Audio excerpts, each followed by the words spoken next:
Hey guys, welcome back to today's video. Today is Wednesday, July 27th, 2022, and today we are going to be talking about the Georgia Senate race between Reverend Raphael Warnock, the incumbent Democratic senator, and Herschel Walker, the Republican nominee, who had been practically the Republican nominee for the past year and a half now, leading up to his eventual primary, even before he announced that he was going to be running for Senate.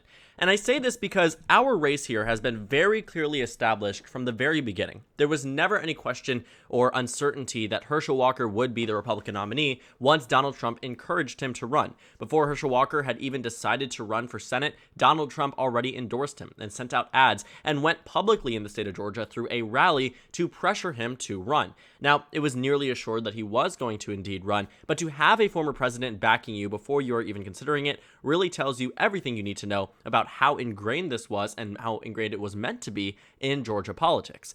Now, Raphael Warnock is a name you might recognize because he actually was first elected back in 2021. And that might surprise you to see this election up in 2022. But to give you a bit of context, it was a special election in which Johnny Isakson, the former Republican senator from the state of Georgia who won in 2016 to serve the term until now, decided to retire early. Due to, I believe, his citing of his own health concerns and ability to serve in the U.S. Senate. And nobody really expected this race to go towards the Democratic Party. I mean, realistically speaking, it was a race where the last Senate election prior to Warnock's for this exact seat went to the GOP by 13 points. What you had found was that Johnny Isakson was winning a significant portion of minority populations as well as the overwhelming majority of white voters in the state. And it was an easy, practical landslide election, especially when Donald Trump was winning in Georgia by just 5.4% on that ballot. But fast forward to 2020, the Democratic Party narrowed up Georgia, and they won it on the presidential level against Donald Trump. But on the Senate level, they actually did better. It headed off into a runoff election on January 5th, 2022, the day before the insurrection, 2021, the day before, and that's something to think about because actually this victory for Warnock and Ossoff wasn't exactly covered as much by the media because of the insurrection, and it really was drowned out, the fact that Democrats did win control of the U.S. Senate through these two seats. Now, Warnock won 51-49. This was a 2-point victory. For context, Joe Biden won by 0.2%. So Warnock absolutely outperformed President Biden. And one thing I also want to say is that looking at this runoff election turnout, I was astounded at the level of turnout. Voters were still extremely involved in American politics through these runoff elections, and in some regions of the state, the turnout in the runoff election was actually higher than in the general election. You actually see this amongst different demographic groups. You look at the presidential turnout in Georgia and the runoff election in Georgia, and you see that Asian American voters in specific actually had higher turnout in the runoff election than they did in the presidential election. Just quite fascinating if you ask me. Another thing I want to point out is that the runoff turnout was higher than the 2016 presidential election turnout. 414,000 people voted in 2016, 484,000 people voted. 484,000 people voted in the state in Georgia in 2021. It was actually 4,141,000. That's what I meant to say for the 2016. But point being that the runoff election turnout was higher because everyone was focused on this race. And that means that polls were also a big part of it. So if you're wondering how I was going to go ahead and move into this direction of taking a look and analyzing the polls that we've just seen from the state of Georgia, this is how we do it. Because the victory for Raphael Warnock was perfect in terms of the polling average versus the actual results. The perfection at which the polls were able to get that result is quite astounding, if you ask me. They also got it right in the sense that Jon Ossoff was going to underperform Raphael Warnock. You take a look at the actual result in the runoff between Ossoff and Perdue. The margin here was about 1.2%, so it's off by about 0.6%. But it's very, very impressive, especially considering that polls in the state of Georgia in 2018 weren't exactly super accurate in some cases. In fact, some major pollsters, such as Trafalgar, which is a very reputable Republican pollster, they actually predicted that they did predict that David Perdue and Kelly Loeffler were at different points going to win the Senate race. By the final poll, they said that Loeffler was going to win, that Perdue was going to lose. I don't know who saw that because that was simply not what everything else was saying, and we knew that with near certainty because Loeffler was much more unpopular than Perdue, but again, that's a discussion for another video. But in 2018, they also said that Brian Kemp was going to win by 7, and he ended up winning by less than 2. So different national environments, different circumstances can cause some polls to be accurate or not, but by the final result here, we came up with an average of Warnock being ahead by 2. Heading into 2022, in a year much less favorable for the Democratic Party than 2021, Raphael Warnock is up by 4 percentage points. And some of these polls are actually Brian Kemp and Herschel Walker internals.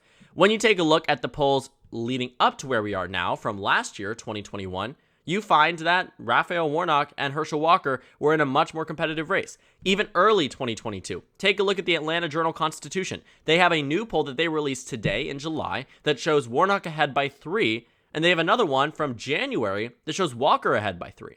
What's happening here is that voters are changing their minds. For instance, the Quinnipiac University poll, what did it say back in January? That Walker was ahead by 1. What does it say now? That Warnock is ahead by 10. I don't buy it. I don't think 10 points is the margin that we should be expecting, but it shows a swing amongst a very, very similar demographic group, amongst a very similar polling firm that is able to really gauge the interest and the will of the people this far out in advance, and you're seeing things change.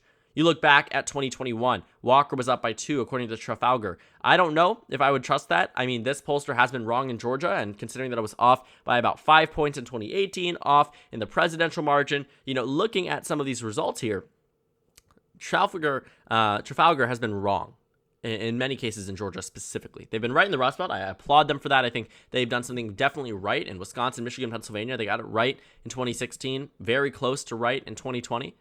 But looking at their Georgia polls, I'm not super impressed. And knowing how much they've been off in the past for the GOP, a 2-point lead for Walker probably indicates a Warnock victory.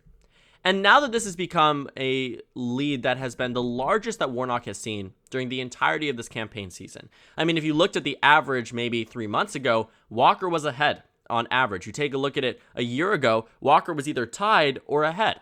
The point being that the Republicans were always meant to win this Senate race. Raphael Warnock was the product of an enthused Democratic Party, but one that isn't exactly super excited to vote in 2022. You can actually see it on the predicted betting odds. This is a very good way, I think, of tracking where public sentiment is about the expectations of some races. Because looking at a forecast, sure, a forecast can swing left and right, but looking at where the general populace, at least those who are practically, in a sense, terminally online, looking at these numbers the way that many people do, you find that the people expected, the general masses that were putting their money into this race, which tends to force people to try to remove their own inherent bias, that the expectation was that Walker was going to easily take away from this. I mean, at a low point in the past 3 months, you had about a 1 in 3 chance the Democrats were going to retain this Senate seat. That has since jumped up to greater than a half, meaning that it's more than a coin flip, meaning that 56% of the time, based off this expectation, Warnock wins the Senate race. And it's definitely a decrease. Republicans had a lead at one point of about 30% in terms of a chance. That's super significant, knowing the Republican Party today and where they stand in the state of Georgia. It's very similar to what we saw happen in the state of Pennsylvania when Dr. Oz won the nomination. It's as if the Republican Party is dropping some of their most important races unintentionally, just because of a lack of a quality candidate. Looking at the polls more recently, we're also seeing these coincide with the governor election for 2022, except the governor election results are telling us a very different result. In every single one of them, you see differing answers. Let's take a look at the past 4 polls from the state of Georgia and see why Warnock is exploiting Walker's inability to be a strong GOP candidate versus what a strong GOP candidate can do against arguably a strong Democratic candidate. Some people might be saying, this shows that Stacey Abrams isn't electable. What I think this shows is that Stacey Abrams ran in the wrong here. On top of that, the midterm environment is so beneficial for the Republican Party. Keep in mind where Joe Biden is down 18 points nationwide. It's hard to underscore how unpopular President Biden is. Donald Trump was doing better than him at this point in time. You take a look at the polls, Donald Trump at about a 42% approval, Joe Biden today at 38%. So the fact is, Donald Trump was doing better than Biden at this point, which means that there is a much better national environment for the GOP, and that is reflected very accurately in the Georgia governor's race. I don't think that Stacey Abrams is this unelectable or wrong candidate for the state of Georgia. She got close in 2018, and she's the reason why Warnock is even in the Senate in the first place. You look back at candidate fielding and candidate quality, and you look at what she did for Georgia for the Democratic Party in 2020. But this simply just isn't her year, and the polls 100% reflect that. But Walker and Warnock, on the other hand, are in an entirely different world. This is if the environment was better than where it was in 2020 when Democrats won a trifecta. How do you get to a position better than that? It's sort of as if Warnock is running in 2018, except he's running with an extremely unpopular president. It's absolutely insane to think about, but it's the reality that we're working with, and it's exactly what the numbers are telling us. I wanted to look at the most recent 4 because for the first time in forever, we've actually seen polls that don't just do an individual race, that actually do both the Senate and House race and governor's race together. And you can see amongst the same people that are very willing to elect Warnock by 3, 3, 10, and a tie, you find that in the contrary, Brian Kemp is up in every single poll except for one, which is a tie. Atlanta Journal-Constitution, Warnock goes up by 3, Kemp is up by 5, an 8-point difference. Fabrizio Lee and Associates, Kemp up by 7, Warnock up by 3, a 10-point difference. Quinnipiac, a 10-point difference, and East Carolina University, a 5-point difference. The general thing and general consensus that we get from Georgia is that they're going red on the governor level, but they're going blue on the Senate level. And 538 has been very unwilling to move Georgia back to the Democratic column. They've had Herschel Walker ahead, and I believe that has come to a point where it's about to converge against each other. You take a look at the Georgia toss-up race here, and you find that the expected chance of victory for Walker is about 54%. But that's based off of expert ratings, which we know practically don't change that often. If we remove expert ratings and head to the classic model, you find that Warnock takes the advantage. You take a look at the light model, which is based purely on polls, which I don't think we should be entirely doing, but it shows you the direction of the race. You take a look at where the polls were telling us back in June, Walker was ahead. If we were just to base it off of that, including expert ratings, the chance there went up to 63% for Walker. Today that's reduced to 54, and Warnock is at 46. That gets better when you remove expert ratings because expert ratings don't update that much, meaning we can't entirely trust them. Looking at the light and classic model, the Democratic Party has a much higher chance at winning control of the U.S. Senate, but right now, based off of our expert ratings, Democrats still have the advantage. For the first time, and I think the entirety of this model, the Democratic Party has overcame the Republican Party in terms of some of these, in terms of the chances at winning control. Looking at Georgia heading into 2022, I do think that Warnock is in a very good position. This is a state that should have been so easily won by the GOP, and we knew that from the very beginning. There were many races here that the Democratic Party thought would be easily lost just if the GOP got the right candidate. I think if we were looking at a time where Doug Collins was the Republican nominee, this Senate race would be looking a lot different. There is only one thing that can really explain why Georgia would be willing to go blue while also going red in a red wave year. And that's because the Republican nominee just simply isn't that strong. I think Warnock is stronger than Stacey Abrams, but strong enough to be differencing the vote by 10 points in some polls, 5 at the least. I don't buy it. On average, 8 points. It just simply doesn't make sense. There aren't that many split ticket voters in the state of Georgia. And if there are, it would be fascinating to say the least. But right now, the Georgia Senate race is in a position where Warnock is expected to win by 4, where Brian Kemp is expected to win by 4 as well. But I think that this is a testament to the Democratic Party's ability to turn around a Senate race that isn't theirs, and also the Republican Party's inability to win such an easy race. I mean, I simply have been dumbfounded on multiple occasions by some of the comments made by GOP candidates. You look at J.D. Vance in Ohio, you look at Tudor Dixon in the state of Michigan. And the thing is, Democrats can mess up because they are playing defense. And, they mess up, and that's on them. This is a red wave year. This is meant to be a mess-up year for the Democratic Party. But Republicans should not be in a position where they aren't the favorites to win in the state of Pennsylvania, for instance. They shouldn't be in a position where they aren't the favorites to win in Arizona, for instance, or even the state of Nevada, which should be an easy pickup, which I already have as a Republican pickup, but it's clear here that some expert ratings don't exactly agree with me on that point, which is totally fine. That's the way American politics works. But you look at the opportunities the GOP had in the Senate races, and they only needed just one, and Democrats were vulnerable in practically 4 or potentially 5, depending on who you ask. And they can't even get one. In fact, Democrats are expected here, in terms of the, looking at the results here, based off of everything that we see, if Georgia is different than what this expert rating has said, meaning that Raphael Warnock does win the Georgia Senate race, Democrats actually gain a Senate seat.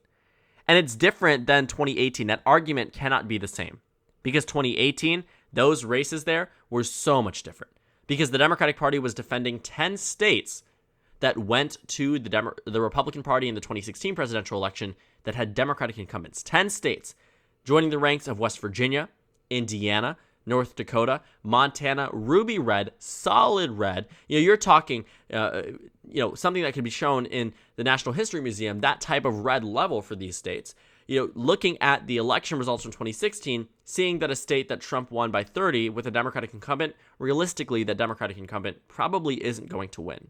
They came close, lost by 10, much closer than 30, but at the end of the day, you generally knew how they were going to go. This time around, we're working with an electoral map or a Senate map that is much different. Because in terms of the states that the GOP is defending that Donald Trump or Joe Biden won in 2020, I mean, I can't even seem to think of one besides Pennsylvania and Wisconsin. And beyond that, Pennsylvania has a retiring incumbent. So that race is an open race, which means it's back to ground zero. Wisconsin looks like it's going to go to Ron Johnson. But beyond that, I mean, you're not talking about defending 10 seats. You're not talking about a map that is so lopsided against the GOP. If this was 2014, the Senate majority would have already been ensured. If this was 2010, the Senate majority would have been already ensured. But that's because the GOP candidates of then are no nearer the caliber, or the lack of caliber, I would say, or lack of strength that we see for the GOP today when it comes down to some of their extremely important Senate races. And we can find that in the 2022 race between Warnock and Walker that shows Warnock ahead by 4 points on average, 2 points better than what it showed in the runoff when he ended up winning by 2. Georgia polls have been pretty accurate over the past couple of years, and the GOP would hate to see these be just as accurate because it means that they lose the majority in the U.S. Senate, one that could have been so easily won in any other circumstance. So thank you guys so much for watching this video. Make sure to comment down suggestions below. Subscribe on the left if you haven't already, and check out the Instagram and Twitter. At the bottom left of the screen, there's also a Discord server for you to go ahead and join. On the screen, there's a video you can watch, and then a playlist for my 2022 Senate election analysis videos. Again, thank you guys so much for watching, and I will see you all later today.